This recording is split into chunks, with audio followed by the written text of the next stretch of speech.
চৌঠা মেতে যখন রায় বেরোবে মমতা বন্দ্যোপাধ্যায় তখন কালীঘাটের ঘরে তালা বন্ধ করেই থাকতে হবে, মুখ্যমন্ত্রী থাকবে না। আগামী 1 মে তো আসবেন কিনা আমাদের সন্দেহ আছে, কারণ রাজ্যের আমলারাও এখন জল মাপছেন।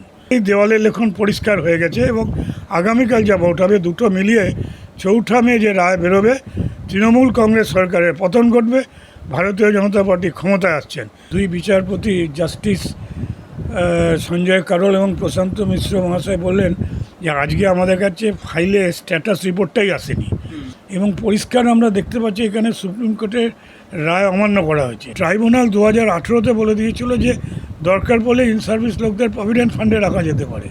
মোট 12 বছর ইন সার্ভিসের লোকেরাই টাকায় হাত দিতে পারছে না। এটা তো সুপ্রিম কোর্টের নির্দেশ ছিল কি? সুপ্রিম কোর্ট ছিল অবিলম্বে 25% দিতে। রাজ্য সরকারের ক্ষেত্রে বাধা থাকতে পারে না। মুখ্যমন্ত্রী সত্য কথা বলছেন না। আসলে মুখ্যমন্ত্রী ডিএটা দেবেন না। দাদা, সুপ্রিম কোর্টের নির্দেশ মতো আপনারা বেশ কিছু কর্মচারী সংগঠন ক্যাগের অফিসে গেছিলেন এবং সেখানে বেশ কিছু আপনারা দীর্ঘক্ষণ আলোচনা করলেন কর্মীদের স্বার্থে ডিএ মামলায় কীভাবে ডিএ দেওয়া হবে না দেওয়া হবে। কি আলোচনায় মূলত কি উঠে এলো? সুপ্রিম কোর্টের সর্বশেষ শুনানি হয়েছিল 15ই এপ্রিল। সেদিনই আমাদের দুই উকিল মাননীয় উদ্দাম মুখার্জি এবং গুড্ডু সিং মহাশয় পরিষ্কারভাবে বললেন যে আমরা এখনও পর্যন্ত হিন্দু মালহোত্রা কমিটির সুপারিশ চোখে দেখিনি। ওটা না দেখে আমরা বুঝতে পারছি না যে সরকার যেভাবে বকেয়া ডিএর কথা বলেছে সেটা এই মালহোত্রা কমিটির সুপারিশ করেছেন কি না। তখন হাইকোর্টের দুই বিচারপতি, আপনাকে বলি যেটা কোনো মিডিয়াতে বলেনি, আপনাকেই জানাচ্ছি, দুই বিচারপতি জাস্টিস সঞ্জয় কারোল এবং প্রশান্ত মিশ্র মহাশয় বললেন যে আজকে আমাদের কাছে ফাইলে স্ট্যাটাস রিপোর্টটাই আসেনি। যে স্ট্যাটাস রিপোর্ট নিয়ে আপনারা কথা বলতে চাইছেন সেই রিপোর্ট দুটোই চোখে দেখিনি। তখনই আমাদের উকিলরা বললেন যে আমরাও তো মালহোত্রা কমিটির সুপারিশটা দেখতে পাইনি। সরকার মালহোত্রা কমিটির সঙ্গে যা মিনিটস করেছিলেন তার প্রসিডিংটা দেখছি এবং পরিষ্কার আমরা দেখতে পাচ্ছি এখানে সুপ্রিম কোর্টের রায় অমান্য করা হয়েছে। তখন উনি একদম পরিষ্কার বললেন যে আপনাদের রিপ্রেজেন্টেশন দেওয়ার অধিকার আছে, আপনারা রিপ্রেজেন্টেশন দিতেই পারেন। সেই মোতাবেক গতকাল 27শে এপ্রিল হিন্দু মালহোত্রা কমিটির monitoring committee, Hindu Malhotra monitoring কমিটির একটি বৈঠক হয়েছিল। সেখানে মামলাকারী সবকটি সংগঠনকেই আমন্ত্রণ জানানো হয়েছিল। আমাদের সঙ্গে ইউনিটি ফোরামও ছিলেন এবং অন্য একটি সংগঠনও ছিল। তো এবার সেই সুপারিশে কালকে যেটা হলো, কন্ট্রোলার অডিটর অ্যান্ড জেনারেলের ডেপুটি সেক্রেটারি মহাশয় কেবলমাত্র ছিলেন, 3 জন বিচারপতির কেউ ছিলেন না, controller of auditor and general নিজেও ছিলেন না। ফলে উনি নিলেন।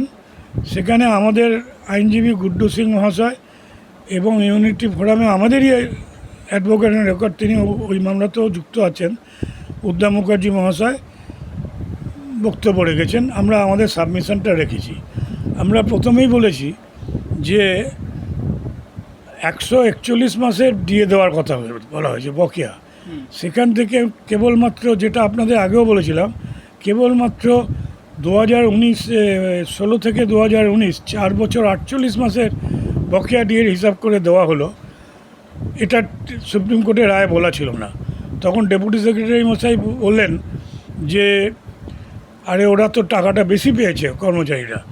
তখন আমাদের আইনজীবী গুড্ডু সিং যে কম বেশির কথা হচ্ছে না, সুপ্রিম কোর্টের রায়টা কী ছিল সেটা বলতে হবে। লেফট রাইট করার কোনো জায়গা নেই। আপনারা সেই জায়গায়, সরকার সেই রায়টা অমান্য করেছেন এবং 141 মাসের যোগ করে যেটা সুপ্রিম কোর্টের রায় ছিল যে 25% অবিলম্বে দিতে হবে। তারপরে সুপ্রিম কোর্ট তাদের যে সুপ্রিম কোর্টের দ্বারা গঠিত 4-ম্যান কমিটি হিন্দু মালহোত্রা পৌরোহিত্যে, তার সঙ্গে সরকার বসে একটা স্ট্যাটাস রিপোর্ট করে 31শে মার্চ আবার একটা দেবেন, আরেকটি ফাঁসি ইনস্টলমেন্ট দিয়ে 15 এপ্রিল শুনানি হবে। আপনারা তো তার মধ্যে না গিয়ে একটা 4 বছরের একটা করে দেন। এটা আমরা মনে করছি আইন অমান্যর ফার্স্ট পয়েন্ট, কন্টেম্পটের। সেকেন্ড পয়েন্ট, মামলাটা 2016 থেকে ট্রাইব্যুনালে শুরু হয়েছিল। ট্রাইব্যুনাল 2018-তে বলে দিয়েছিল যে দরকার পড়লে ইন সার্ভিস লোকদের প্রভিডেন্ট ফান্ডে রাখা যেতে পারে। সরকার শোনেনি। সরকার মামলা টেনে নিয়ে সুপ্রিম কোর্টে রায় বেরোলো 5ই ফেব্রুয়ারি 2026।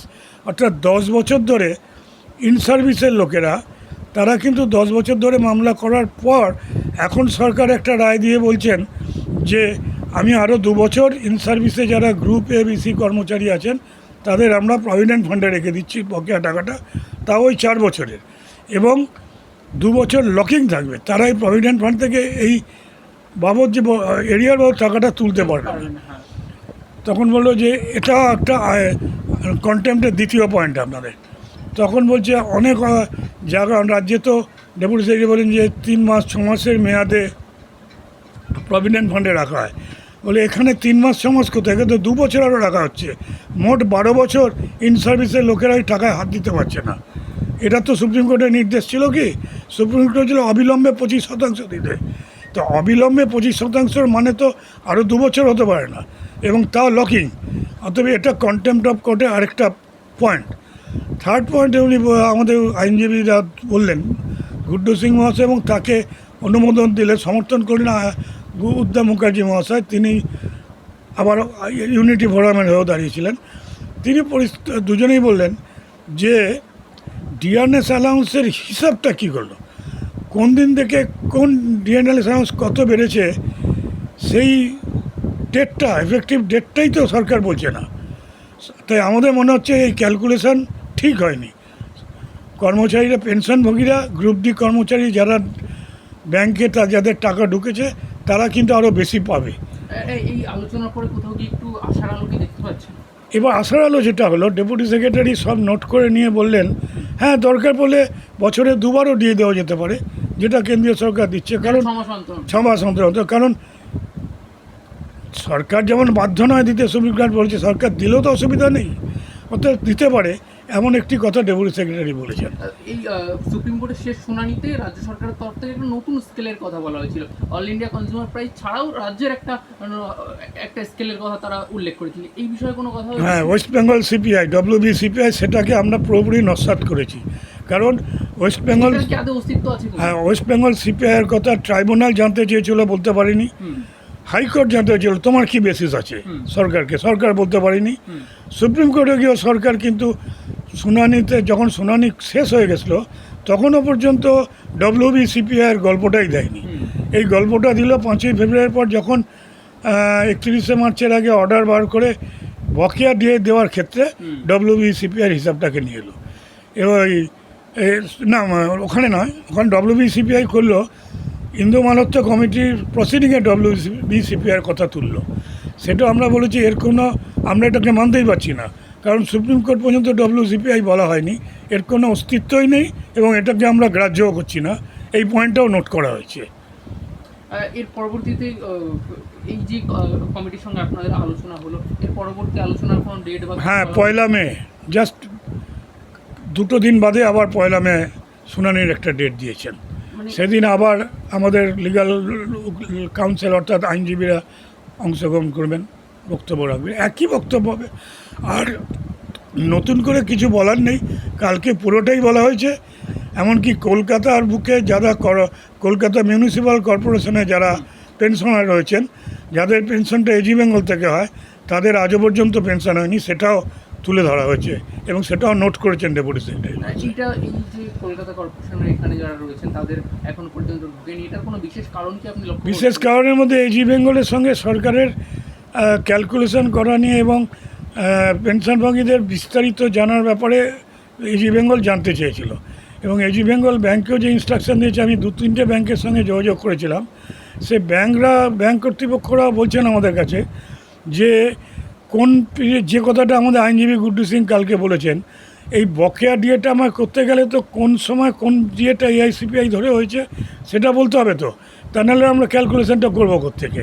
এই নিয়ে ব্যাংকের সঙ্গে এজি বেঙ্গলের কথা হচ্ছে। কিন্তু মমতা বন্দ্যোপাধ্যায় সম্প্রতি তার যে বক্তব্য সেখানে তিনি তুলে ধরেন যে নির্বাচন কমিশন এই ডিএ আটকে রেখেছে, 29 তারিখ ভোট মিটে গেলেই আমরা এই ডিএ দিয়ে দেবো। এই বক্তব্যে আশা রাখছেন কিছু? মমতা বন্দ্যোপাধ্যায় মুখ্যমন্ত্রী এটা বলেছেন, এটা কিন্তু সুপ্রিম কোর্টে যে বকেয়া ডিএ সেটা নয়, এটা বলেছেন বর্তমানে যে ডিএ দেওয়া হচ্ছে রোপার 2019 থেকে, তার 4% ভোট অন অ্যাকাউন্টে উনি করে দিলেন। করে দিয়ে এখন উনি বলছেন নির্বাচন কমিশনের সঙ্গে কথা হচ্ছে, তাই জন্য আমরা দিতে পারছি না। দেখুন, এর মাঝে কেন্দ্রীয় সরকার কিছুদিন আগে 2% দিয়ে ঘোষণা করে দিলেন, নিশ্চয়ই জানেন। 58 থেকে 60% হয়ে গেল। কেন্দ্রীয় সরকারি কর্মচারী তামিলনাড়ুতেও আছেন, পশ্চিমবাংলাতেও আছেন, মানে যে 5টি রাজ্যে ভোট হতে যাচ্ছে তাতেও কেন্দ্রীয় সরকারি কর্মচারীরা আছেন। তাহলে সব রাজ্যে নির্বাচন ইলেকশন কমিশনের বিধিনিষেধ থাকলে তাও কেন্দ্রীয় সরকার কী করে ঘোষণা করলেন? পরিষ্কার। 2 নম্বর হচ্ছে ভোট অন অ্যাকাউন্ট তো ইলেকশন ডেট ডিক্লেয়ার করার আগেই হয়ে গেছে, অর্থাৎ দিতে কোনো বাধা নেই। 3 নম্বর, আমরা ইলেকশন কমিশনের কাছে যখন ডেপুটেশন দিয়েছিলাম, আমরা সরকারি কর্মচারী পরিষদ, আমরা পরিষ্কার তুলে দেবো যে এই ক্ষেত্রে আমাদের কোনো বাধাই থাকতে পারে না। তাহলে তো আমরা কেন্দ্রীয় সরকারের ক্ষেত্রেও বাধা দিতাম, বা রাজ্য সরকারের ক্ষেত্রেও বাধা থাকতে পারে না। মুখ্যমন্ত্রী সত্য কথা বলছেন না। আসলে মুখ্যমন্ত্রী ডিএটা দেবেন না, এবং আমরা বারবার বলছি এই মুখ্যমন্ত্রী আর থাকবেন না। 4 মেতে যখন রায় বেরোবে মমতা বন্দ্যোপাধ্যায় তখন কালীঘাটের ঘরে তালা বন্ধ করেই থাকতে হবে, এবং তার মুখ্যমন্ত্রী থাকবে না। রায় বেরোন, এই ভোটের রেজাল্ট বেরোন 2 দিন পরই সুপ্রিম কোর্টে আপনাদের আবারও শুনানির ডেট একদম। তো এইখানে একটা রাজনৈতিক ফেরবদলের পরে আপনাদের মামলা কোনো বিশেষ কিছু ইঙ্গিত পাচ্ছেন কি? তার কিছু ইঙ্গিত তো গতকাল পেয়েছি। গতকাল 27 এপ্রিল রাজ্য সরকারের কোনো প্রতিনিধি আসেননি, এবং আগামী 1 মে তো কাগের দপ্তরে কালকের বৈঠকে, মনিটরিং কমিটির বৈঠকে। আগামী 1 মে তো আসবেন কিনা আমাদের সন্দেহ আছে, কারণ রাজ্যের আমলারাও এখন জল মাপছেন। ফল কি হয়? ফল আমাদের দৃঢ় ধারণা, যেটা আগেও বলেছি আপনাদের, পোস্টাল ব্যালটে আমরা যা জানতে পেরেছি, পোস্টাল ব্যালটে আমাদের সদস্য বন্ধু, পুলিশ বন্ধু, সব জায়গা থেকে আমরা যা রিপোর্ট পেয়েছি, সরকারের বিরুদ্ধেই, মানে বলতে পারেন 95% কর্মচারী ভোটকর্মীরা রায় দিয়েছেন, বিজেপির পক্ষেই রায় দিয়েছেন। এবং গত প্রথম দফা 23 তারিখে যা ভোট হয়ে গেল, নিঃশব্দ বিপ্লব হয়ে গেল। মুখ্য ইলেকশন কমিশন এবার দেখিয়ে দিলেন যে কোনো বুথ দখল নেই, বুথ জ্যাম নেই, বুথ রিগিং নেই, ভোটকর্মীদের হুমকি নেই। এমন শান্তিপূর্ণভাবে বুথের ভিতর যে ভোট হয়েছে, এবং মানুষের যে পরিমাণ স্বতঃস্ফূর্ত অংশগ্রহণ, এবং সর্বাধিক সংখ্যায়, রেকর্ড পরিমাণ সংখ্যায় অংশগ্রহণ করে ভোট দিয়েছেন, তাতেই দেওয়ালে লেখন পরিষ্কার হয়ে গেছে। এবং আগামীকাল যা ভোট হবে, দুটো মিলিয়ে 4 মে যে রায় বেরোবে, তৃণমূল কংগ্রেস সরকারের পতন ঘটবে, ভারতীয় জনতা পার্টি ক্ষমতায় আসছেন। এই মুখ্যমন্ত্রী নবান্ন ছেড়ে কালীঘাটের দরজা বন্ধ করে বসে থাকবেন, এবং সেক্ষেত্রে নতুন সরকার ভারতীয় জনতা পার্টি ক্ষমতায় এলে 6 তারিখে মামলার কোনো গুরুত্বই থাকবে না। কারণ আমার মনে হয় সরকার যে রিভিউ পিটিশন, মডিফিকেশান প্রেয়ার করেছেন, এগুলো ভারতীয় জনতা পার্টির সরকার তুলে নেবেন, এবং বকেয়া ডিএর টাকাটা মেটানোর ব্যাপারে অত্যন্ত সদর্থক ভূমিকা নেবেন।